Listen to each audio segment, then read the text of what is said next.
Bueno, hoy estamos en el canal 21 de Tigo TV, canal 27 Copaco IPTV, y estamos con un joven docente, máster en educación por la Universidad de Oxford, autor del libro 1%, y él es investigador educativo. Fuerte los aplausos para Guillermo Saracho. ¿Cómo te va? Buen día, ¿qué tal? Para mí es un privilegio estar con ustedes presente en este estudio para compartir un poco de mi experiencia y hablar un poco del libro también. Yo me llamo Bruno. ¿Cómo te va, Guillermo? Buen día, Bruno. Excelente. ¿Cómo estás? Bueno, y estuviste en Oxford. ¿Cómo fue esa experiencia, che? Completaste un masterado en la universidad afamada de Oxford y vos sos licenciado en lengua inglesa y educación. Sí, así mismo. Sí. Y también rápidamente te convertiste en profesor universitario, docente en escuelas, colegios, así como consultor e investigador educativo. Y este libro, 1%, ¿de qué se trata? Es de tu autoría. Busca inspirar, dice, a otros jóvenes. En este libro, Guillermo Saracho, quien está con nosotros, busca inspirar a otros jóvenes paraguayos a perseguir sus sueños, a pesar de las dificultades que puedan enfrentar. Buenísimo, sí. Soy docente desde los 18 años. Empecé a enseñar inglés desde preescolar hasta tercer año de la media, en un colegio en el Bañado Norte, un colegio misionero. Y esa experiencia fue la que cambió mi vida y me mostró que yo tenía que ser un agente de educación para mi país, un agente de cambio en la educación. Y fue así que fui buscando programas de posgrados para seguir formándome hasta que me postulé a la Universidad de Oxford. Y contra todo pronóstico, ¿verdad? Porque uno piensa, es Oxford, es la número 1 del mundo, ¿será que me van a aceptar a mí? Y contra todo pronóstico, fui aceptado a la universidad y pude hacer la maestría ahí. Estuve en Inglaterra, en la ciudad de Oxford, por 2 años casi viviendo y estudiando. Fabuloso, o sea que un aplauso. And do you speak English? I do speak English. Yeah. Oh yeah. Do you teach English? I do teach English. Yeah. Ah, bueno.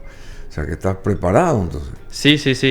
Ahora actualmente en la Universidad de Taiwán enseño inglés a los estudiantes de ingeniería. La Universidad de Taiwán acá en Paraguay. Ah, ¿sí? Y en la Universidad Evangélica del Paraguay doy materias de educación como pedagogía, didáctica, práctica docente, lectura académica, y todas las materias son en inglés. Inglés? Sí, porque la carrera es de lengua inglesa. Son un bocho entonces. Intentamos serlo. ¿Y a qué hora descansas? Y buena pregunta. Algunos me dicen que tengo que descansar un poco más, pero hay mucho bien por hacer, así que no puedo parar de trabajar. Y bueno, porque vos criás hijos y todo eso también. No, todavía no. Bueno, vos tenés 25 años. 25 años tengo, sí. Bueno, y vamos a entrar en este libro. Ahí tenés el libro, ¿verdad? Sí, acá está el libro. ¿Me prestás, por favor? Este libro, 1%, cuando las probabilidades no determinan tu destino, dice. Aquí está, 1%, el libro de Guillermo Saracho. ¿Y cómo pensaste en elucubrar este libro? Es una breve autobiografía de Guillermo Saracho. Está acá en la contracara, quien, proviniendo de una familia paraguaya de clase trabajadora, pudo graduarse de la universidad o en la Universidad de Oxford, considerada por muchos rankings la mejor del mundo. Y en esta obra, 1%, Guillermo Saracho narra todos los contratiempos y los fracasos que experimentó antes de ingresar a Oxford. Relata también cómo él mismo se autodescribe como una persona común y corriente que puede lograr lo improbable. Bueno, así que yo te felicito. Muy buena la portada también. Muy buena la portada, 1%. A ver, ¿y 1% por qué? ¿Por qué? La gran pregunta, ¿por qué 1%? Algunos creen que me inspiré en Bad Bunny, eso no es cierto. Sí, Bugs Bunny. Sí. No, pasa que estando en la Universidad de Oxford tenía un amigo economista y estábamos hablando con él ya en uno de los pubs ahí en la ciudad. Y él me dijo, ¿te pusiste a pensar que somos parte del 1% mundial ahora mismo? Y yo le dije, ¿qué bien me estás diciendo? Vos estás seguro ya medio ido, ¿verdad? ¿Y ese compañero era también paraguayo? No, inglés, economista. Y yo le dije, ¿qué me estás diciendo? Y él me dice, sí, si tomás toda la población mundial y tenés en cuenta cuántos estudiantes somos ahora mismo en Oxford, somos menos que el 1% inclusive. Y me dijo, no, pero espera, es más. Si tomás inclusive toda la población de estudiantes del mundo, estudiantes universitarios, y la comparás con quienes estamos ahora en la Universidad de Oxford, igual somos menos al 1%. Entonces ahí se me cayó esa ficha de wow, qué enorme privilegio estoy viviendo yo acá como paraguayo y también como una persona, ¿verdad? Que está en una de las instituciones más legendarias del mundo, porque ya tiene casi 1000 años, está cerca de los 1000 años la universidad. La Universidad de Oxford. Y bueno, y quedó ese 1% muy interesante. ¿Y quién es ese chico, el economista? El economista se llama Peter Brooks. ¿Tiene la misma edad que tuya o no? Es un poquito más joven, tiene 23 años. ¿Tiene 23 años? Sí. ¿Seguís en contacto con él? Siempre, sí. Bueno, la Universidad de Oxford, por ahí José nos acompaña con imágenes, es una universidad pública de investigación ubicada en Oxford, Inglaterra, Reino Unido.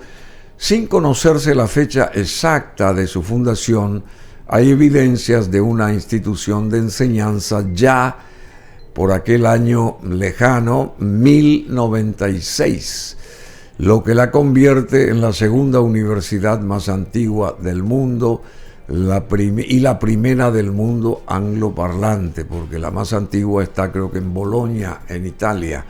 La Universidad de Oxford creció rápidamente desde 1167, cuando el rey Enrique II de Inglaterra prohibió que los estudiantes ingleses asistieran a la Universidad de París. Como consecuencia de disputas entre los estudiantes y los habitantes de Oxford, en 1209, algunos profesores se marcharon al noreste, a Cambridge, donde fundaron la que sería luego la Universidad de Cambridge, otra muy prestigiosa casa de estudios. Y estas dos antiguas universidades son a menudo nombradas conjuntamente con el sobrenombre de Oxbridge.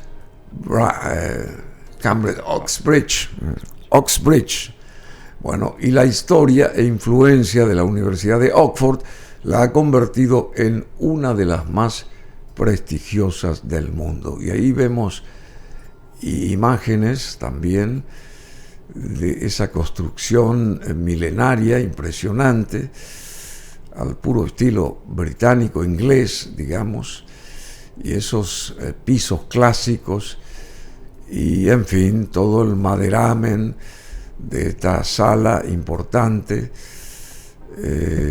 Ahí también se enseña algo de religión, ¿o no? Sí, se enseña. De hecho, que las primeras carreras eran en teología.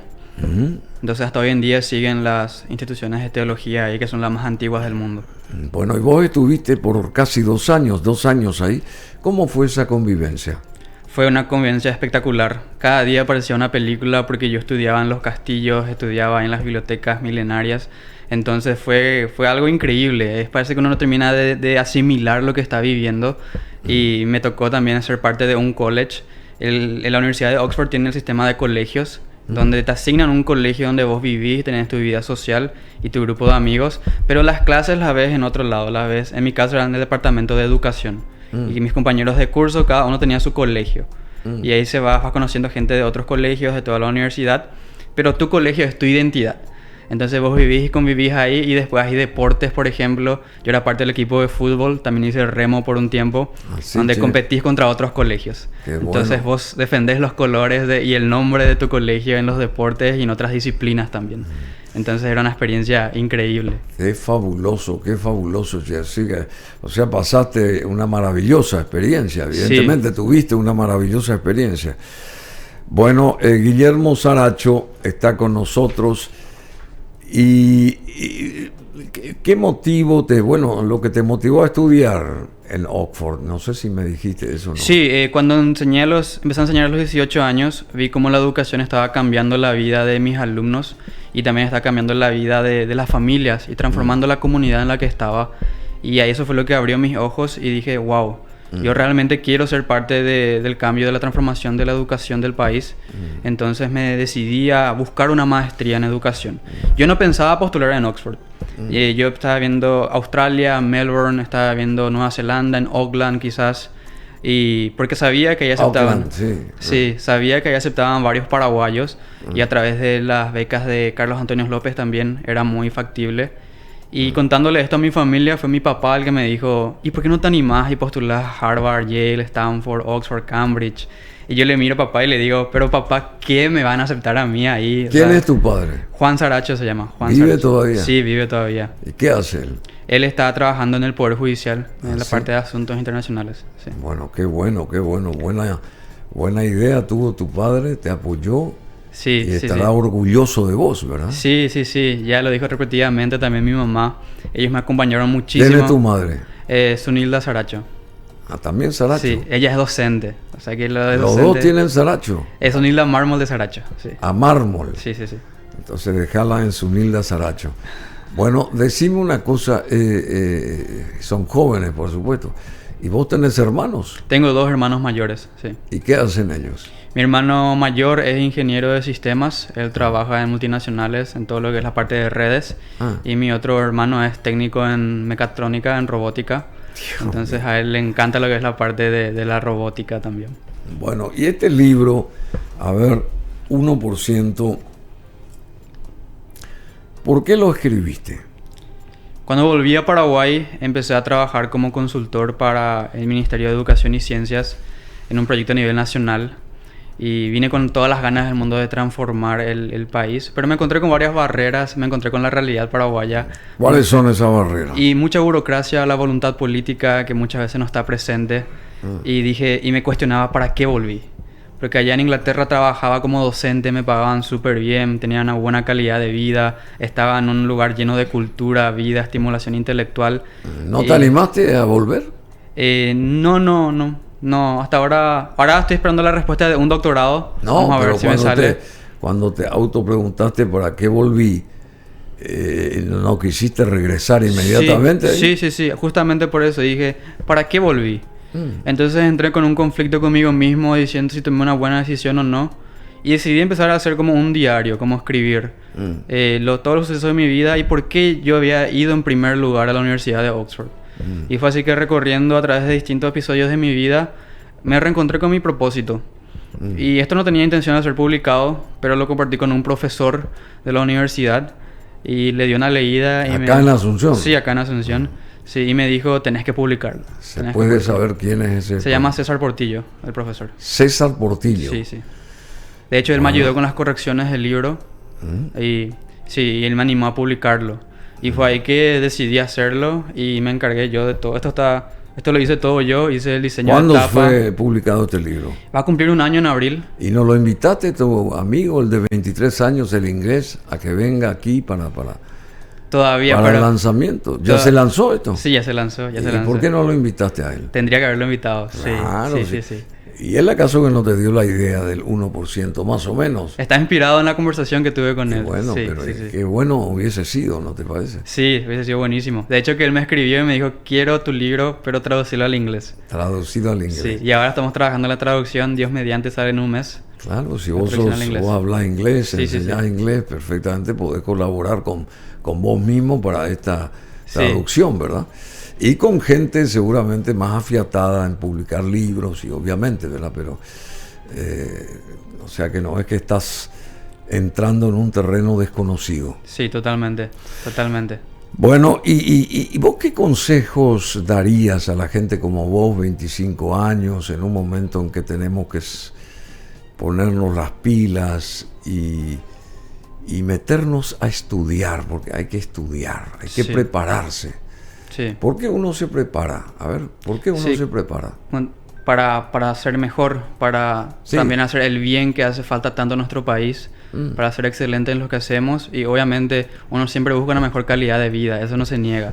Pero mi visión de la educación es que cada uno llegue a ser la mejor versión de uno mismo, porque necesitamos gente íntegra, gente correcta, gente honesta en este país. Y mientras más gente preparada tengamos, quizás tengamos mejores líderes mañana para el país también. Entonces siempre animo a los jóvenes a que estudien. Yo te puedo contar mi experiencia. En mi caso, al terminar el colegio, yo hice administración de empresas. ¿En qué colegio? Colegio Técnico de las Américas de Ñemby. Ah, de Ñemby. Sí, yo vengo de la ciudad de Ñemby. Ah, sí, y yo quería estudiar economía, porque me encantaba el mundo de la economía, de los negocios. Y no podía porque mi familia ya no me podía acompañar económicamente en la universidad. Entonces tuve que empezar a trabajar. El mundo de los números te gustaba. Sí. Y tuve que empezar a trabajar, y debido a que trabajaba a tiempo completo en el mercado de San Lorenzo, mi primer trabajo fue en el mercado de San Lorenzo. ¿Y qué hacías ahí? Era vendedor de salón, estaba ¿sí? en un bazar, sí, hacía de todo, atendía a la gente, limpiaba, recibía los pedidos, preparaba los pedidos, así que sí. A los 17 años empecé a trabajar ahí. Es un ejemplo este chico, y de ahí se fue a Oxford. Sí. ¿Qué tal Pascual? ¿Y después? Sí, y de ahí se me abrió la puerta de poder estudiar con una beca en la Universidad Evangélica, donde hoy enseño, una beca académica del 50%. Y gracias a eso yo pude continuar mis estudios universitarios. Porque de otra manera hubiese sido imposible pagarme una privada en economía o irme a la nacional, porque el horario de economía es bastante irregular, de mañana, tarde, noche. Entonces opté por la carrera de lengua inglesa, sin saber que eso cambiaría mi vida y cambiaría totalmente mi propósito. Claro. Y ahí estudié 4 años y después hice la maestría en Oxford. Y siempre le digo a los jóvenes, quizás no puedan estudiar lo que quieran, pero estudien lo que puedan y sigan estudiando. Qué bueno, qué bueno. Sí. Quizás no puedan estudiar lo que quieran, pero estudien lo que puedan. Sí, así mismo. Y sigan estudiando. Qué interesante. ¿Y qué pensás vos de... acá está llamando alguien, no sé quién es. ¿Qué pensás de nuestro sistema educativo? Ya que estás, en fin, más o menos estamos cerca de, tampoco para ahondar a profundidad en este tema, ¿verdad? Sí. ¿Cómo ves la educación o el sistema educativo acá en Paraguay? Y lastimosamente nuestro sistema educativo está entre los últimos. El último resultado de PISA fue en 2022 y participaron 81 países. Paraguay salió en el puesto número 80. y el puesto 80 de 81, solamente por encima de Haití. Qué bárbaro. Y el resultado decía que los alumnos o los estudiantes de 15 años no cumplían con ninguna de las capacidades básicas para su edad. Entonces eso nos da ya un resultado de cómo está nuestro sistema educativo, y hay mucho por mejorar. Y en mi opinión debemos empezar por la realidad material, porque podemos estar bien en papel, podemos estar bien curricularmente, pero si los colegios se quedan a pedazos, si tenemos clase bajo un mango, si ni siquiera tienen agua potable en muchos colegios, entonces ¿cómo esperamos que el currículum se cumpla? ¿Verdad? ¿Qué vos le vas a decir? Aquí tenés una cámara, o tenés varias, porque hay 4 sí. cámaras acá en el estudio, a el ministro de Educación Luis Paí Ramírez. A ver, Guillermo Saracho, ¿qué le dirías al ministro Ramírez? Le diría al ministro que la educación es un fin y no un medio. Le diría que la educación es el fin último de una sociedad y que no debería ser un medio quizás para promover agendas personales ni tampoco promover negocios también.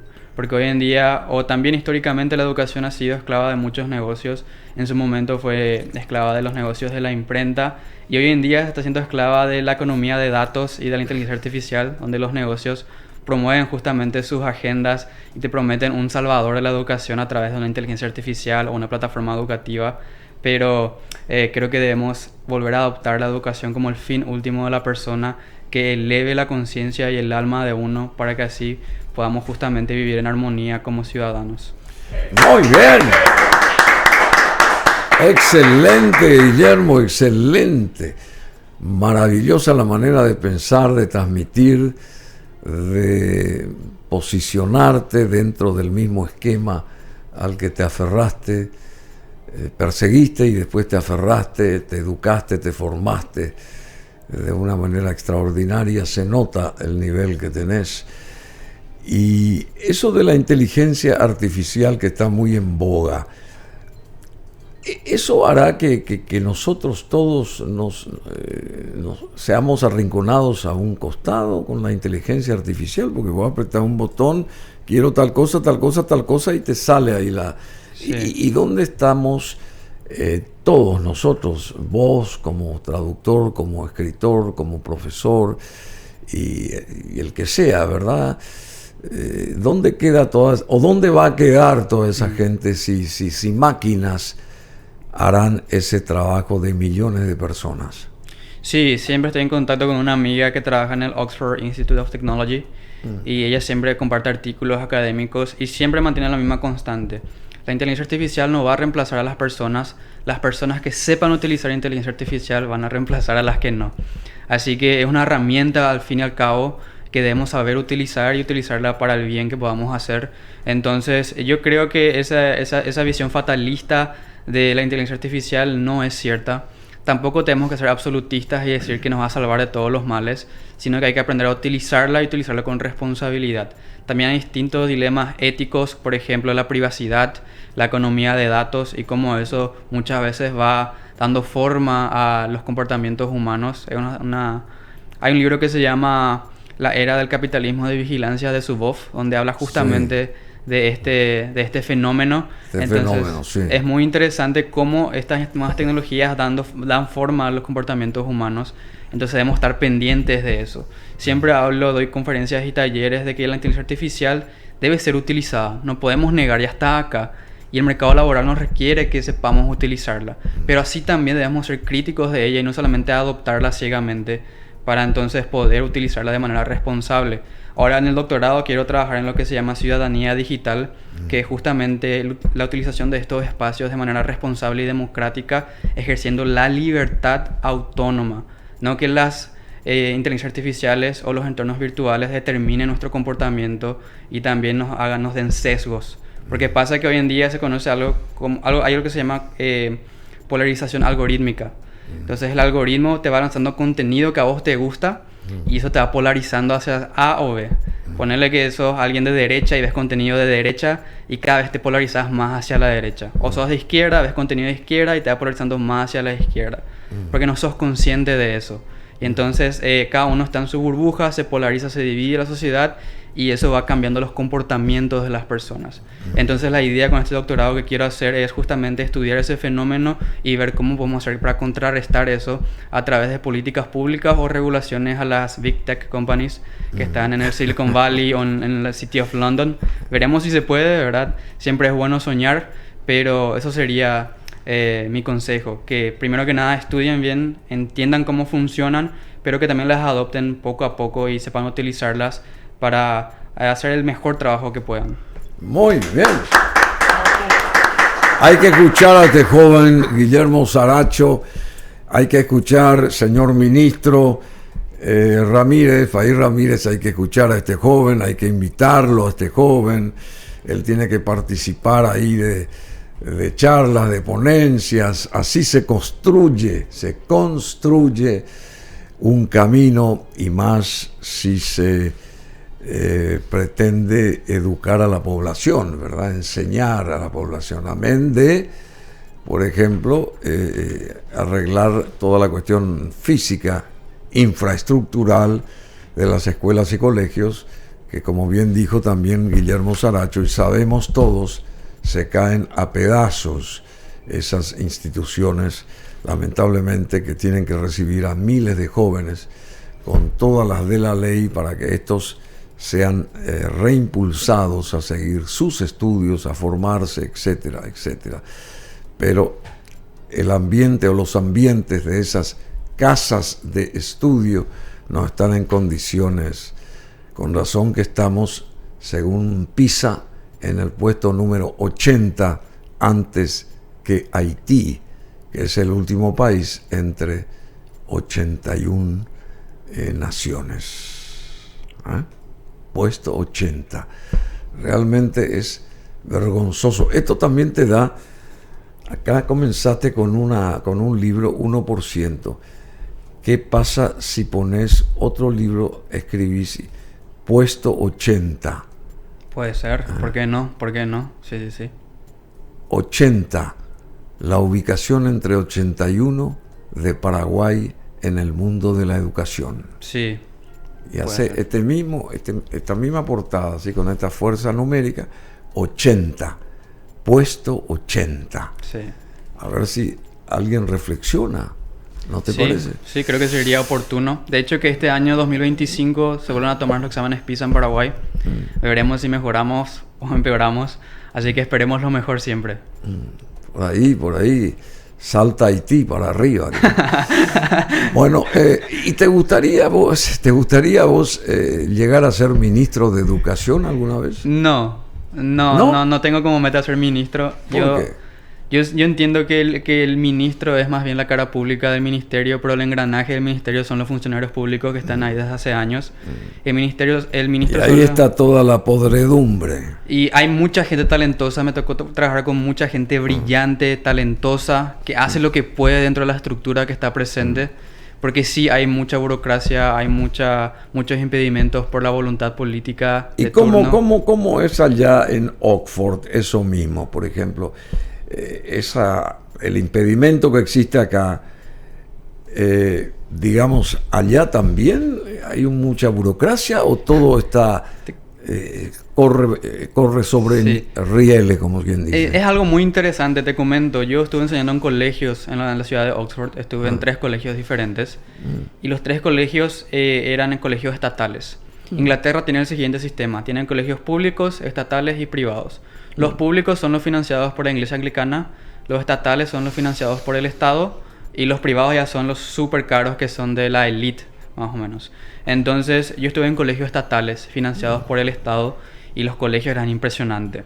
Teníamos todo, pizarras inteligentes, cada chico tenía su Chromebook, teníamos sistema de sonido, teníamos Wi-Fi, tenían 2-3 canchas de fútbol, cancha de cricket, cancha de vóley, de rugby, tenían laboratorio de ciencias, laboratorio para carpintería, para costura, tenían también laboratorio de informática y todo era financiado por el Estado. Es más o menos lo que pasa acá.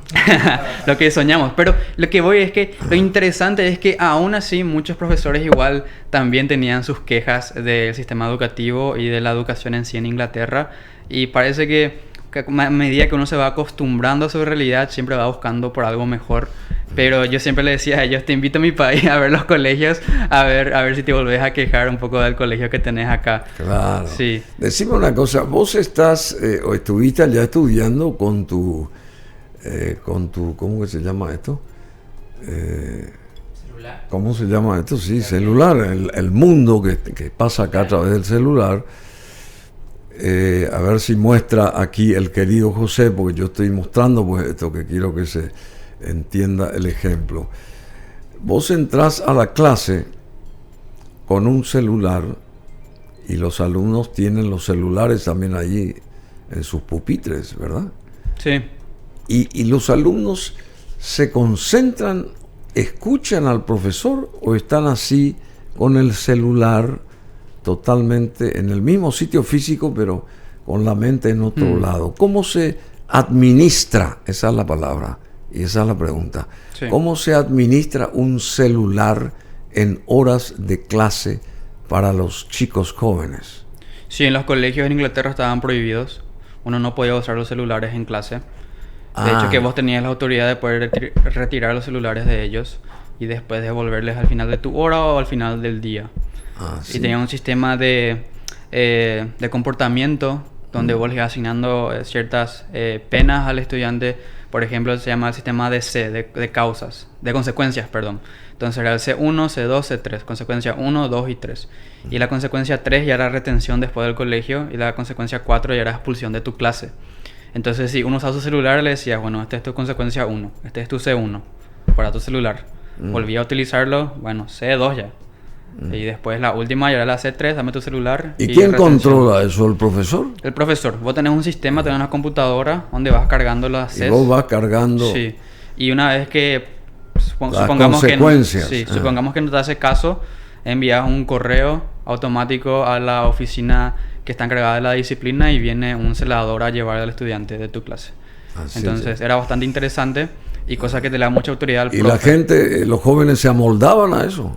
Había grupos y grupos. Siempre están los grupos más rebeldes que no les interesaba, que me decían, no me importa la consecuencia, dame la consecuencia. Porque vos sabés que a mí siempre me causó mucha extrañeza eso, porque con este aparato que te refleja el mundo acá, ¿verdad? El mundo está acá. Pero vos entras a clase y ¿para qué llevas el aparato? A no ser que quieras realmente estar en sintonía con la materia, con el profesor o con el tema X que va a ser abordado y estudiado. Entonces sí se justifica, pero ahí entra la conciencia personal de cada uno, ¿verdad? Porque vos podés estar aparentemente diciendo que le atendés al profesor, pero estás viendo un partido de fútbol acá en tu celular, ¿verdad? No sé si me explico. ¿Y cómo esa gente es dominada en el mejor sentido para que se forme, que atienda a esa gente lo que se está explicando ahí en ese momento? Yo sé que es una herramienta muy valiosa que debería de utilizarse a mi criterio después de la clase, como herramienta valiosa de consulta. No sé si me explico. Me parece a mí, porque si vos te vas a estudiar, ¿por qué tenés que ir con un celular a estudiar? Así como acá que uno se va a comer al colegio, a la escuela, porque ese es el chip que le meten a uno. Ir a comer o almorzar a la escuela. ¿Y dónde está el estudio? Completamente de acuerdo. 100% de acuerdo. ¿Cómo se hacía allá? Se comía en medio de la clase, hacía un sándwich, sacaba a alguien así, se ponía el plato ahí sobre la mesa. Sí, profesor. ¿Es así allá? No, de hecho que algo muy interesante es que en uno de los colegios que estuve, el almuerzo era como una materia más. Entonces se le enseñaba un poco de nutrición a los chicos y vos como profe acompañabas a ellos. Ellos tenían grupos por semana que se encargaban de servir el almuerzo, el postre, el jugo a los demás. Y eso iba rotando. Entonces había como una convivencia docente-alumno durante el almuerzo también. Y era como enseñarles también cómo uno debe comer o pasar tiempo sobre la mesa. Entonces o sea, sí, claro, sobre la mesa es un decir, o sea, alternando la comida con el estudio, una cosa así, o el comportamiento entre los camaradas, digamos. Sí. Y en la clase totalmente prohibido la comida también. Prohibida la comida, claro, pero por supuesto. Y a ver, ¿y tus planes futuros? Y acá no sé si entran becas también para una educación superior. Vos querés seguir estudiando, obviamente tenés 25 años, no sé qué más vas a estudiar, pero... Sí, quiero seguir estudiando. De hecho, me postulé a un doctorado, a dos doctorados, uno en Inglaterra, otro en Estados Unidos. Estoy esperando la respuesta, voy a saber para abril más o menos si me voy a estudiar otra vez o no. ¿Y qué aspiras? ¿Doctorados de qué? ¿En qué? En educación. Siempre en educación. Sí. Y como te había comentado, la idea de mi tesis es la ciudadanía digital desde una perspectiva educativa. Entonces tengo ahí una propuesta doctoral de tesis en la que estuve trabajando todo este verano y gracias a Dios tuve un visto bueno por los tutores. Ahora falta que la universidad acepte eso y en lo posible que me den fondos para la investigación, porque el doctorado ya es más como un contrato con la universidad donde vos sos un investigador empleado por ellos. Decime, y el inglés, ¿vos te manejabas en inglés exclusivamente allá? Sí, completamente en inglés. O sea, tenía muy pocos amigos que eran latinos que hablaban español. ¿No hablaste el español prácticamente allá? No, casi no. Y de hecho que hubo un momento donde necesitaba hablar español porque ya estaba tan cansado de hablar inglés. Entonces trataba de hablar con ciertos amigos, ¿verdad? Tenía amigos de España, amigos de México, pero a ellos los veía poco. Mi entorno era solamente inglés. Solamente inglés, pero eso también te ayudó, ¿verdad? Me ayudó bastante, eso sí, me ayudó bastante. Te recablea el cerebro. Te recablea el cerebro. Y estando en Oxford, ¿cómo vos describirías ese hábitat, ese lugar, esa ciudad, ese ambiente allá? Así, brevemente nomás, ¿cómo describirías eso? Sí, es una ciudad... Amén de sabemos la parte formativa y todo ese tipo de cosas, nos imaginamos por lo menos, ¿verdad? Pero ¿cómo es estar allá, viviendo allá? Sí. La ciudad es impresionante, hay una calidad de vida única. Vos vivís cerca de todo. Yo no necesitaba un autobús, no necesitaba un auto, no necesitaba una bici ni siquiera. La mayoría de la gente usaba bicis para irse más rápido, pero todo que me quedaba 20 minutos, 15 minutos, máximo media hora caminando. Entonces yo agarraba mis cosas y me iba caminando por la ciudad. Y ahí ya hacías ejercicio, porque al caminar ya es el ejercicio diario. Y caminaba a través de parques, había canales al lado de los arroyos, entonces daba gusto caminar por esos lugares y bastante seguro también. Canales y arroyos limpios. Sí, limpios, súper limpios. Sin papeles y sin bolsas, sin plásticos. Impecable. De hecho que cada mañana a las 4 de la mañana estaban los camiones de la municipalidad ahí limpiando las veredas, estaba la gente limpiando las aceras. ¿Este es un recorrido tuyo? Sí, es un recorrido, tengo ahí... Ah, sí, sí, vos mismo te filmaste esto, sí, creo contenido en redes sociales, entonces siempre le compartía a la gente lo que estaba haciendo en Inglaterra. Iba actualizando un poco, porque sé que era un privilegio mío estar ahí y poder compartir con mis amigos, con mis seres queridos y la gente que me sigue. Es algo único también. O sea, me encanta hacer eso. Me encanta crear y compartir. Yo tengo una compañera de nombre Raquel Saracho. No será pariente de ustedes, porque siempre fue primera alumna en el colegio. Yo te hablo, tiene mi edad, ¿verdad? Pero muy inteligente por ahí. Esta inteligencia o las ganas de estudiar, no sé si viene de la familia Saracho tuya o viene de la familia Mármol. O de ambos. O de ambos.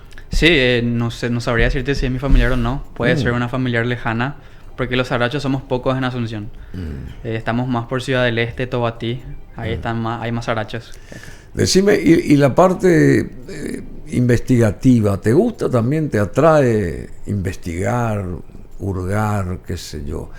Leyendo mucho, vos te habrás ido constantemente estarías en las bibliotecas allá, ¿o no? Sí, de hecho que el ritmo de lectura es completamente diferente. Siempre comento mi experiencia. Yo había llegado a Inglaterra y tenía amigos, compañeros de maestría que eran eminencias. Uno de mis compañeros era campeón nacional de debate en los Estados Unidos, otros ya tenían 2, 3 maestrías y su ritmo de lectura era otro. Ellos manejaban autores clásicos, autores contemporáneos, distintas teorías, y yo me fui mucho con la praxis. Entonces, el hábito de la lectura lo adquirí ahí. Teníamos que leer de 15 a 20 artículos académicos por semana. Y cada artículo era como de 15 a 20 páginas mínimo. Entonces, calculaba como alrededor de 300 páginas por semana tenía que estar leyendo para cada clase. Entonces, era bastante y adquirí ese hábito de la lectura. Y también le agarré el gusto a la investigación. Antes no me gustaba la investigación porque era alguien muy pragmático. Me gustaba mucho lo que funcionaba nada más y no me gustaba... pensar tanto en las teorías o quizás en los trasfondos de ciertas cosas que hacemos, pero ahí sí le agarré el gusto a la investigación, entendí la importancia de la investigación y hoy por hoy ya tengo 5 publicaciones académicas también, sin contar el libro. Entonces seguimos trabajando y recientemente me contrataron de una revista de México para ser escritor, para escribir ensayos académicos sobre educación también. Es fabuloso. Y acá País Ramírez ni sabe que existís. Ya tuve encuentros con él, pero no sé si... Siempre está con mucha gente, entonces no sé si se va a acordar de mí, pero ya estuvimos en varios encuentros. Como becados de Becal, siempre tenemos simposios con el ministro donde hablamos de nuestras ideas para la educación paraguaya. Seguramente lo recibirá Bachi Núñez. Bueno, decime, pero Guillermo Saracho también estuvo en la India. Atención, en la India, en Costa Rica, en Río de Janeiro, en Londres, en New York, en Edimburgo, en Berlín, en Múnich, Ámsterdam, en Bruselas, Luxemburgo, Bilbao, Barcelona, Venecia, Pompeya. ¿Te gusta la historia también a vos? Sí. Roma, Vaticano, el Vaticano. Ayer fue el día de los 12 años de papado del Papa Francisco, entre paréntesis. Estuvo en Milán, en Cambridge. Y esto, cuando estabas de vacaciones, ¿te fuiste acá a estos lugares o antes o después? No, todo fue después, cuando empecé a trabajar en Inglaterra. Me pagaban bastante bien, entonces pude darme el gusto de viajar. ¿Y qué te o sea, vos enseñabas ahí? Sí, yo enseñaba ahí y ganaba 10 veces más de lo que ganaba acá, ¿verdad? Y mi puesto era un puesto de profe ayudante. Y yo te pregunto, ¿y por qué volviste? Y porque tenía justamente el sueño de transformar la educación, sigo teniendo el sueño de transformar la educación paraguaya. Al volver sí tuve ese choque cultural muy fuerte, entonces ahí sí me cuestioné, me hice la misma pregunta que vos. Después de 2 años viniste. Sí, sí. Y cuando llegaste, ¿cómo fue ese choque, digamos? Porque uno se imagina estando lejos de que esto también avanza. Sí. Y cuando volvés te das cuenta que esto avanza, pero para atrás. Sí, se va para atrás, como el cangrejo. Decime, ¿qué te chocó cuando volviste?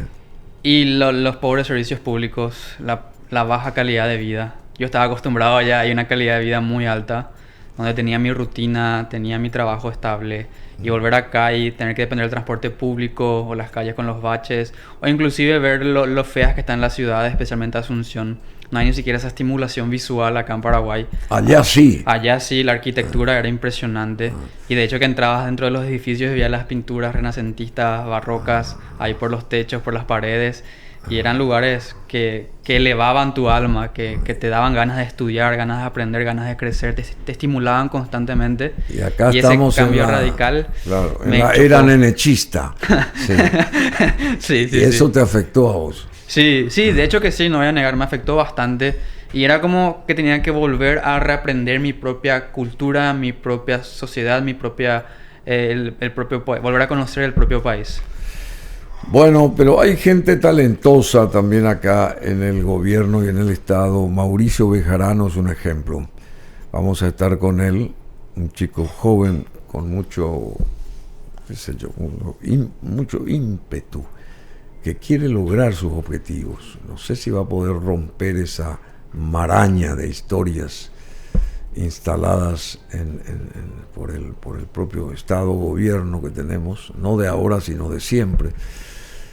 Pero yo confío en este muchacho Mauricio Bejarano, que va a estar con nosotros, viceministro de Minas y Energías. Bueno, y Guillermo Saracho, muchísimas gracias. Tenés un mundo por delante, 25 años y aprendiste en demasía, te culturizaste, abriste tu cabeza al mundo o el mundo te abrió a vos, no sé cómo fue la cosa.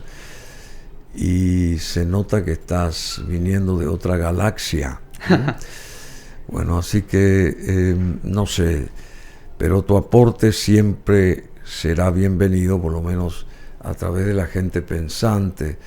Yo creo que todavía existe gente pensante en este país que al escuchar a este chico automáticamente saben ustedes qué destino podría correr él, ¿verdad? Dentro de la esfera de transformación que necesita urgente Paraguay.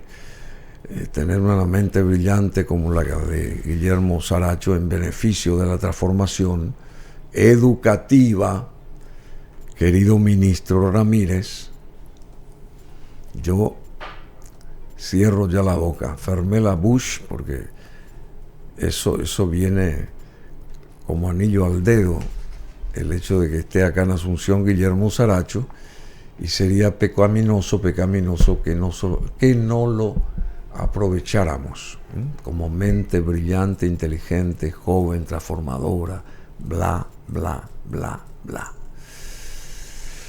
Bueno, te felicito de corazón, y a tus padres un abrazo grande. Fueron los que también te fortificaron y te empujaron a que sigas ese camino. Realmente tuviste la conciencia clara, te encauzaste en ese objetivo y llegaste y coronaste tus esfuerzos. Y ahora estás persiguiendo otros caminos y otras metas. Sí. Muchísimas gracias a ustedes por el espacio. Gracias, Bruno, por el espacio para poder compartir un poco del libro, de mi trabajo, de quién soy. Y quiero que sirva de inspiración para otros jóvenes, porque solo no puedo hacer mucho. Necesito de más jóvenes preparados para realmente alcanzar esa transformación que anhelamos para el Paraguay. Y es un privilegio siempre poder compartir con la audiencia, con mis compatriotas, un poco de mi historia y de decirles que sí se puede. Yo empecé, tuve muchos contratiempos, pero sí se puede. Y que los sacrificios del hoy son el fruto del mañana. Así que le animo a los jóvenes que hoy sacrifiquen su presente para que el día de mañana el futuro les sonría y puedan lograr aquello que tanto anhelan. Muy bien, Guillermo Saracho con nosotros, impresionante, realmente estoy admirado, che, y te deseo lo mejor porque gente como vos necesitamos, gente que nos represente adentro y afuera del país. La parte diplomática no te gusta tampoco, las relaciones humanas, ese tipo de cosas no te gustan. No. Me gusta la educación. La educación. Sí. Y bueno, y acá necesitamos a gritos la educación. Y educarnos y transformarnos. Y por ahí podés ser también director del cambio en el transporte público, ¿o no? Podría ser también, ¿por qué no? Nunca digas nunca. Siempre estoy dispuesto a colaborar en lo que pueda para mejorar el país. Sí. Bueno, muchas gracias, Guillermo Saracho.